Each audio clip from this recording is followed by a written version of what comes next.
The starry drop of honey. Once upon a time, far away from planet Earth, and any place you could point to on a map, there was a tiny city called Honeyburg.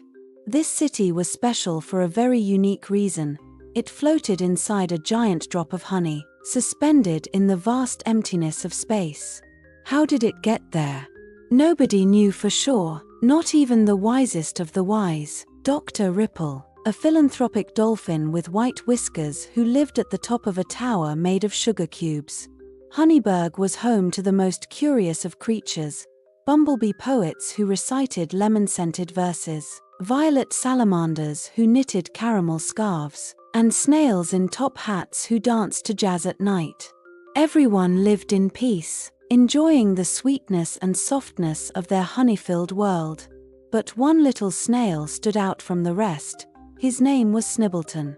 Snibbleton wasn't just any snail.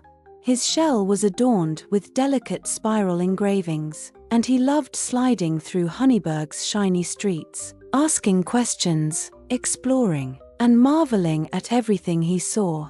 He was so curious that he sometimes peeked out beyond the honey drop, stretching his long, wiggly eyes to see the infinite blackness of space, and the distant stars winking back at him. One day, while Snibbleton was practicing his afternoon dance, a slow wiggle accompanied by a barely audible tra-la-lee, tra-la-la, something extraordinary happened. A strange object pierced the delicate surface of the honey drop, and floated into Honeyburg. It was a shimmering feather, with green and blue glimmers, like nothing anyone had ever seen in their sweet little world. The feather hung in the air, spinning slowly as if examining its surroundings. Snibbleton approached cautiously. His eyes grew so wide they looked like two little moons. How had this feather gotten here? Where did it come from? "Hello," Snibbleton said, his tiny voice brimming with curiosity. "Are you real?" The feather quivered, emitting a soft hum that sounded oddly like a quiet laugh. "I am the feather of creative chaos," it said in a tinkling voice.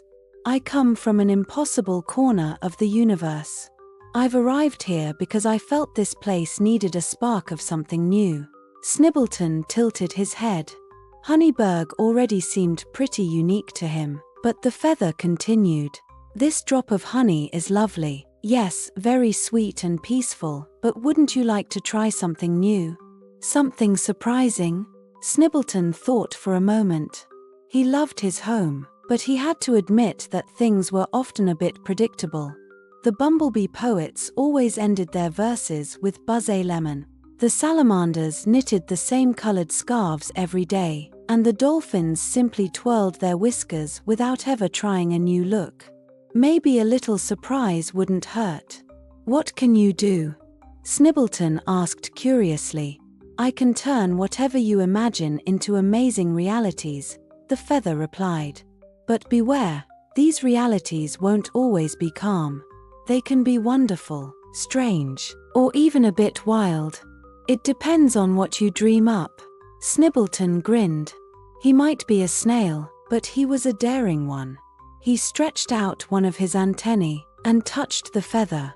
A tiny zap tickled him, like a spark of electricity, and suddenly he knew he could create things with his mind. "Let's see," he said excitedly.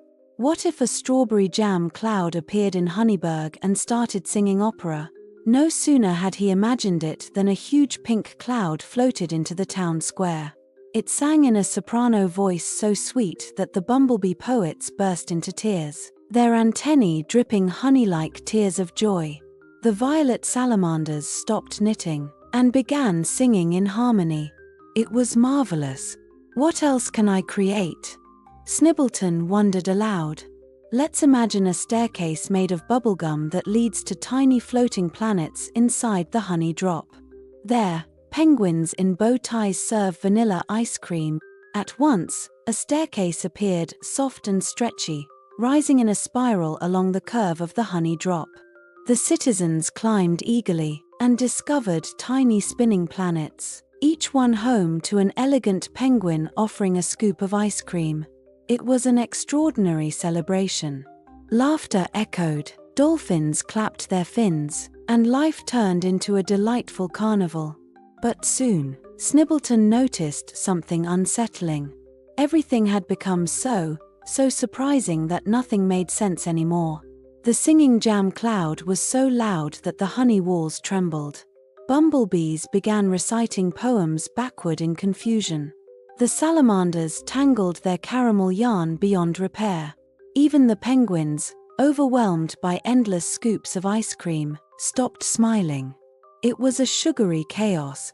"Feather, this is too much," Snibbleton cried. "Surprises are wonderful, but now Honeyburg feels like a non-stop circus. We can't enjoy anything anymore. We need balance." The feather floated closer, its glow softening. "Imagination isn't just about creating wild ideas," it said gently. "It's also about knowing when to pause, organize, and find harmony. You can dream up wonders, but you must also shape them so everyone can enjoy them. True creativity is like music, sometimes lively and fast, and sometimes calm and quiet." Snibbleton understood. He took a deep breath, as deep as a snail could breathe in a honey drop, and began to imagine carefully. Let the jam cloud sing a gentle lullaby. Let the bubblegum staircase become soft ramps that are easy to climb. Let the salamanders knit scarves of new colors, one at a time, and let the penguins serve ice cream slowly, while chatting happily with visitors. The feather glowed warmly, and Honeyburg began to transform.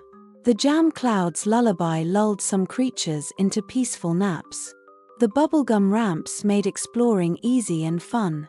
Salamanders created colorful scarves, and penguins smiled again, sharing ice cream and stories under the honey sun.